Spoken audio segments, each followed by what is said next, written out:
Happy Tuesday morning guys. Kanina yung kabuntaga, gikan ko na nga piani sulod sa balay. Unya paggawas na ko diri di sakit na ang mata. Pero dili sakit nga na iguog mas kinunsa. Kay nakita na ko ang mga dahon nga gikan sa punuan. Naa sa palibot og perteng hugawa. Maunang wala yun ko nagduha-duha. Nga magkuha og duha ka silhig og manilhig para manglimpyo na ta. Let's go. 1.3 SQ dahil yung akong lot area guys, no? Maunang sa pagpanglimpyo, kung wala kay pasensya, maglagot yun ka. Tungod kay perteng lakara. Pero maayo na lang po siya. Kaysa imong paglihok-lihok diri ma-exercise pa ka.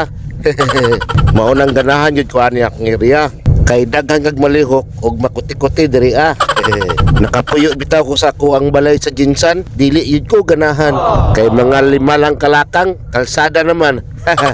Maayo maning diri kay bugnaw ang klima. Tanawan yung palibot guys, ka-fags pa.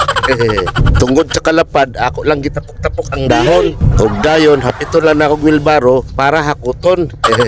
Kay wala pa man tayo sinuganan, ato lang itapok sa isa ka area nga pwede dito sunugon. Tanawan nyo guys, humana. Bugnaw na, og nawala na ang sakit sa kong mata. Kay perti namang limpyo Og diri lang takutob guys. Og nagustuhan po ninyo ang video, comment, like, and share. Babu!